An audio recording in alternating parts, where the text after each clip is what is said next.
அனைவரும் ஆவலோடு எதிர்பார்த்து காத்திருக்கும் என் ஜீவன் இயேசு ஊழியத்தின் சார்பாக இன்றைய தேவ சத்தமாக எடுத்துக்கொண்ட வேத பகுதி மத்தேயு 6வது அதிகாரம் 33வது வசனம். முதலாவது தேவனுடைய ராஜ்யத்தையும் அவருடைய நீதியையும் தேடுங்கள், அப்பொழுது இவைகளெல்லாம் உங்களுக்கு கூட கொடுக்கப்படும்.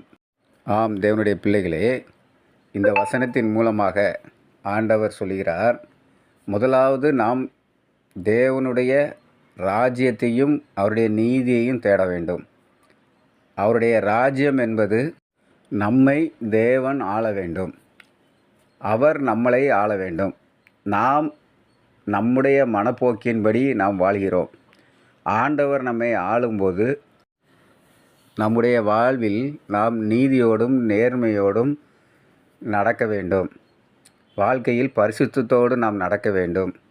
முதலாவது ஆண்டவரை தேட வேண்டும்.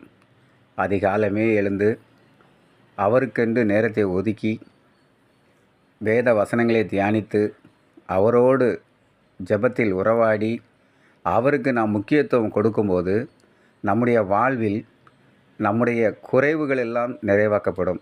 நமக்கு என்ன தேவை என்பதை ஆண்டவர் அறிந்து அதை நமக்கு நிறைவேற்றி தருவார். நாம் அவரை நம்முடைய வாழ்க்கையில் முதலாவது வைக்கும்போது நம்முடைய தேவைகள், நமக்கு என்ன குறைவுகள் எல்லாவற்றையும் நிறைவாக்கி தர ஆண்டவர் வல்லவராயிருக்கிறார். ஆபிரகாம் லிங்கன் அமெரிக்க தேசத்தின் ஜனாதிபதியானவர். அவரே முதலாவது தேவனுக்கு நேரத்தை ஒதுக்கி தேவனிடத்தில் முதலில் பேசிவிட்டு அதன் பின்புதான் மற்றவரிடத்தில் அவர் பேசுவார். அதே போல் நம்முடைய வாழ்விலும் நாம் ஆண்டவரிடத்துக்கு முதலிடம் கொடுத்து நாம் இருக்கும்போது நம்முடைய குறைவுகளை நிறைவாக்குவார். ஆமேன், ஆமேன்.